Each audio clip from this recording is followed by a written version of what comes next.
ಗಂಗೂರು ಹಾಗೂ ಶ್ರೀನಿವಾಸಾಚಾರ್ಯ ಗಂಗೂರು ಅವರಿಗೆ ಜ್ಞಾನಪ್ರಮೋದ ಪ್ರಶಸ್ತಿಯನ್ನು ಪರಮಗುರುಗಳ ಅನುಗ್ರಹ ರೂಪವಾಗಿ ನೀಡಲಾಗಿದೆ.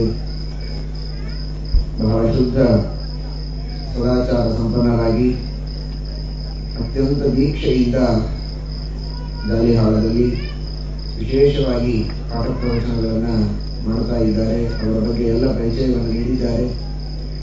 ಶಾಸ್ತ್ರಗಳಲ್ಲಿ ನಿಷ್ಠೆ, ಪಾಠ ಪ್ರವಚನದ ದೀಕ್ಷೆ ಹಾಗೂ ಸದಾಚಾರದ ದೀಕ್ಷೆಯನ್ನು ಇಟ್ಟುಕೊಂಡು ಉತ್ತಮ ವಿದ್ವಾಂಸರಾಗಿ ಇಂತಹ ಆಕರ್ಷಣದ ಇವತ್ತಿನ ವಾತಾವರಣದಲ್ಲಿಯೂ ಕೂಡ ಯಾವುದೇ ತರಹದ ಲೌಕಿಕ ಆಕರ್ಷಣೆಗಳಿಗೆ ಹೋಗದೆ ತಮ್ಮ ಮಕ್ಕಳನ್ನು ಕೂಡ ಈ ಮಾರ್ಗದಲ್ಲಿಯೇ ಇರುವಂತೆ ವಿಶೇಷವಾಗಿ ಅವರನ್ನು ಪಾಠ ಪ್ರವಚನದಲ್ಲಿ ದೀಕ್ಷೆ ಉಳ್ಳವರನ್ನಾಗಿ ಮಾಡಿ ಅಖಂಡವಾಗಿ ಶ್ರೀಮದಾಚಾರ್ಯರ ಶಾಸ್ತ್ರಗಳ ಸೇವೆಯನ್ನು ಮಾಡುತ್ತಾ ಬಹಳ ದೊಡ್ಡದಾದ ಸಾಧನೆಯನ್ನು ಮಾಡ್ತಾ ಇದ್ದಾರೆ.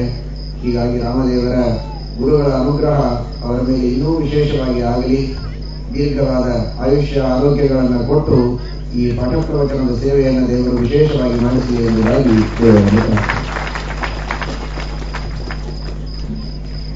ಶ್ರೀ ಶ್ರೀನಿವಾಸ ಸುಮಠದ ಇವರು ಒಂದು ಕಿರು ಹೊತ್ತಿಗೆಯನ್ನು